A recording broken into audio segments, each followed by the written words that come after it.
जय हिंद एवरीवन, स्वागत है आपका वीनेशन ट्रिपल वन के एक नए एपिसोड में, जहां आपके लिए लेकर आते हैं इंडियन डिफेंस की प्रमुख अपडेट्स को सबसे पहले। तो चैनल को सब्सक्राइब करना मत भूलिएगा। आज के अपनी अपडेट की शुरुआत करने वाले हैं अस्त्र मिसाइल को लेकर आई एक बड़ी अपडेट से। आप सबको पता है कि इस समय भारत में जो अस्त्र मिसाइल है, इनको डेवलप किया जा रहा है और इसके अलग अलग वेरिएंट्स पे काम भी शुरू है। लेकिन इसी बीच जिस चीज़ का इंतजार हमें काफ़ी लंबे समय से था, वो चीज़ होती नजर आई है। एरोनॉटिकल डेवलपमेंट एजेंसी की तरफ से कंफर्म कर दिया गया है कि उन्होंने अस्त्र बीवीआर मिसाइल का जो मार्क 1 वेरिएंट है, इसे लाइट कॉम्बैट एयरक्राफ्ट तेजस से टेस्ट कर लिया है। जी हाँ, आप सबने सही सुना। जो तेजस मार्क 1 फाइटर एयरक्राफ्ट है, इन्होंने अस्त्र मिसाइल के टेस्ट को पूरा किया है। और इसकी जानकारी देते हुए एरोनॉटिकल डेवलपमेंट एजेंसी ने बताया है कि टेस्ट सक्सेसफुली कंडक्ट किए गए हैं, जहां पर beyond visual range air missile को जो है वो टेस्ट किया गया है। यह टेस्ट 12 मार्च 2025 को आयोजित किया गया है और इसके लिए तेजस मार्क 1 प्रोटोटाइप को सेलेक्ट किया गया था। यह टेस्ट ओडिशा के चांदीपुर कोस्ट से हुआ है।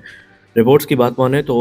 रिपोर्ट्स में इंगित किया जा रहा है कि टेस्ट फायरिंग के दौरान सक्सेसफुली इस मिसाइल ने टारगेट पे डायरेक्ट हिट को रजिस्टर किया है और जितने भी सब सिस्टम थे वो एक्यूरेटली परफॉर्म कर रहे थे और जो मिशन पैरामीटर्स थे वो सक्सेसफुली अचीव कर लिए गए हैं। अस्त्र मिसाइल पर बात करते हुए डीआरडीओ ने कहा कि यह मिसाइल भारत की आधुनिकतम मिसाइलों में से एक है, जो कि 100 किलोमीटर से ज़्यादा की मारक क्षमता के साथ आती है और इसे एडवांस गाइडेंस सिस्टम और नेविगेशन कैपेबिलिटीज से इक्विप किया गया है। ये मिसाइल हाईएस्ट एक्यूरेसी के साथ जो एनिमी टारगेट्स हैं उनको डिस्ट्रॉय कर सकती है और ऑलरेडी इस मिसाइल को इस समय भारतीय वायुसेना में इंडक्ट किया जा चुका है। आपको बता दें कि मौजूदा समय में भारतीय वायुसेना के फ्रंट लाइन फाइटर जैसे कि सुखोई 30 MKI में ये मिसाइल देखने को मिलती है और तेजस से लगातार इसके टेस्ट आयोजित किए जा रहे हैं और आने वाले निकट भविष्य में तेजस और इसके जो दूसरे वेरिएंट्स होंगे उसमें भी हमें अस्त्र मिसाइल्स देखने को मिलने वाली हैं।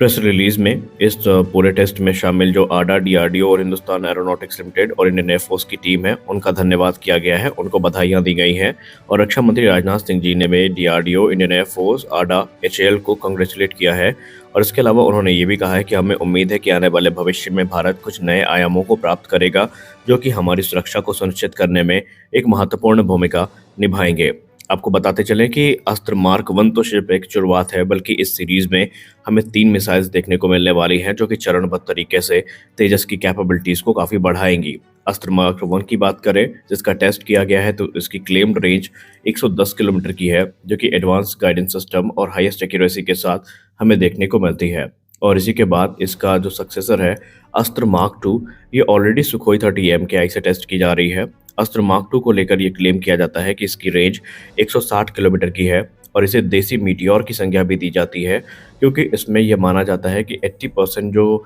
कैपेबिलिटी है वो रिजेंबल करती है मीटियोर के साथ। तो ऐसे में 160 किलोमीटर की मारक क्षमता वाली मिसाइल भी हमारे पास अवेलेबल होगी और ये धीरे धीरे भारतीय वायुसेना के जितने भी फ्रंट लाइन फाइटर्स हैं और भविष्य के फाइटर एयरक्राफ्ट हैं, जैसे कि सुपर सुखोई, तेजस मार्क 1A, तेजस मार्क 2, एम का मार्क 1, टेडबीएफ, इन सब में ये मिसाइल हमें देखने को मिलने वाली है। और इसी क्रम में जो सबसे एडवांस मिसाइल है उसका नाम है अस्त्र मार्क 3, जिसको हाल ही में रीनेम करके गांडीव नाम दिया गया है। गांडीव महाभारत के मुख्य पात्र अर्जुन के धनुष का नाम है और उसी के नाम पर ये जो मिसाइल का नाम गांडीव है वो पड़ा है। गांडीव की बात करें तो इसकी रेंज क्लेम की जाती है कि 300 किलोमीटर से ज़्यादा की होगी और इसमें हमें SFDR प्रोपल्शन सिस्टम यानी solid fuel ducted ramjet propulsion technology देखने को मिलेगी, जो कि यहाँ पर मिसाइल को सुपरसोनिक स्पीड सस्टेन करने में मदद करेगी और लॉन्ग रेंज तक ये मिसाइल हिट कर सकती है। इसका प्रमुख टारगेट होंगे एनिमी के एवैक्स, फ्यूल टैंकर्स या फिर दूसरे जो हाई वैल्यू एसेट्स हैं, वो यहाँ पर हमें देखने को मिलने वाले हैं। तो आशा करते हैं कि धीरे धीरे इन सारे मिसाइल्स का इंटीग्रेशन तेजस में होगा और तेजस की ताकत कई गुना ज़्यादा बढ़ेगी। एक तरफ जहां इंटरनेट मीडिया पे इस समय एडवांस मीडियम कॉम्बैट एयरक्राफ्ट के जॉइंट वेंचर को लेकर बातें चल रही हैं और बताया जा रहा है कि लार्सन एंड टोब्रो और टाटा को एक बड़ी अपॉर्चुनिटी मिल सकती है इस प्रोग्राम में जो एसपी मॉडल फॉर्म किया जा रहा है उसकी जिम्मेदारी का निर्वहन करने के लिए। लेकिन इसी बीच रोल्स रॉयस ने एक बार फिर से अपने ऑफर को स्वीटन किया है, जहां पर उन्होंने कुछ महत्वपूर्ण टिप्पणी करी है और सैफरान के साथ जो इश्यूज चल रहे हैं उनको भी यहां पर आइडेंटिफाई करते हुए उसके सॉल्यूशन भारत के सामने रखे गए हैं। आप सबको पता है कि एम का मार्क 2 के बारे में हम चाहे जितनी बात कर लें, पब्लिक प्राइवेट सेक्टर के जॉइंट वेंचर की, मैन्युफैक्चरिंग लाइन की, प्रोडक्शन लाइन की, लेकिन रियलिटी ये है कि जब तक हमारे पास जेट इंजन नहीं उपलब्ध होगा, ये सारी चीज़ें ऑन पेपर ही सीमित रह जाएंगी,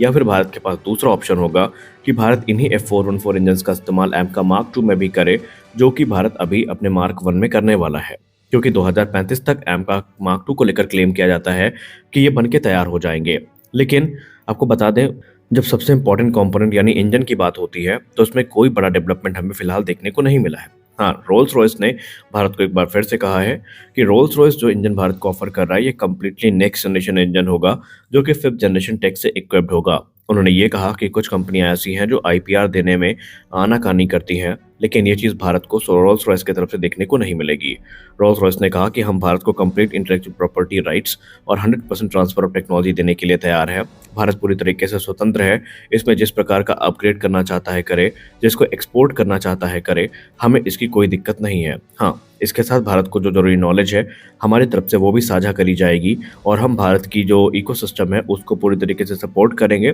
उसको फैसिलिटेट करेंगे और हमारा ये उद्देश्य होगा कि भारत के जो फ्यूचर प्रोग्राम है और इंडिजिनस प्रोग्राम्स है वो जितना हमसे हो सके हम उतना समर्थन वहाँ पर देंगे। उन्होंने कहा कि सिंपल ट्रांसफर ऑफ टेक्नोलॉजी हमारा उद्देश्य नहीं है, हमारी कमिटमेंट है कि भारत में टेक्निकल नो हाउ और नो वाई जो है इसको लाया जाए, जहाँ पर प्रैक्टिकल नॉलेज शेयर करी जाए और भारत का जो इकोसिस्टम है उसको ऊपर लाने में भारत की मदद की जाए। Advance medium combat aircraft programme की बात करें तो ये बेसिकली हमें दो अलग अलग वेरिएंट्स में देखने को मिलेगा। मार्क 1 जो कि जनरल इलेक्ट्रिक F414 इंजन से पावर्ड होंगे, लेकिन मार्क 2 में इंडिजिनस 110 किलोटन का जो इंजन है वो देखने को मिलेगा। अब इसको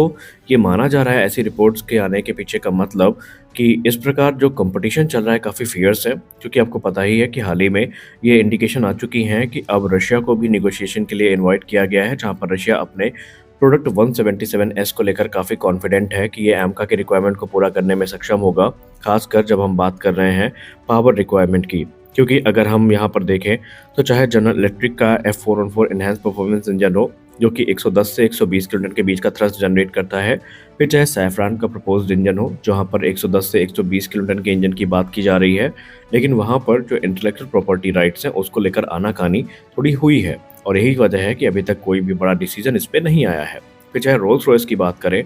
जो यहाँ पर एक उन्नत इंजन ऑफर कर रहा है, वो भी कंप्लीट आईपीआर और एक्सपोर्ट राइट्स के साथ। लेकिन आपने एक चीज़ यहाँ पर अगर गौर करी हो तो वो ये है, ना ही सैफरान ने और ना ही रोल्स रॉयस ने अभी तक कोई ऐसा इंजन बनाया है जो कि 5th जनरेशन क्लेम किया जा सके। यानी भारत के साथ साथ ये भी इस प्रोग्राम में नए हैं जो कि इस प्रोग्राम को पूरा करने में भारत का सहयोग करेंगे। लेकिन रशिया ये क्लेम करता है कि उनका जो प्रोडक्ट 177S है इसमें AL41 और AL51 की टेक्नोलॉजी का फ्यूजन है जो कि भारत के रिक्वायरमेंट को पूरा कर सकता है और इकलौता इंजन 142 किलोटन का थ्रस्ट जनरेट करने में सक्षम है। और रही बात फ्यूल कंजम्पशन की, तो इसमें 9% तक की इंप्रूवमेंट्स करी गई है, यानी कमी हमें देखने को मिली है। कम फ्यूल को ये यूज़ करेगा, जिसके चलते जो एयरक्राफ्ट की रेंज है वो काफ़ी ज़्यादा होगी और यही सारी चीज़ें लेकर रशिया इस समय भारत के सामने पहुंचा है। अब देखना यह है कि भारत का डिसीजन क्या होता है। तो आज के इस वीडियो में बस इतना ही, मिलते हैं अगले वीडियो में कुछ और अपडेट्स के साथ, तब तक के लिए जय हिंद।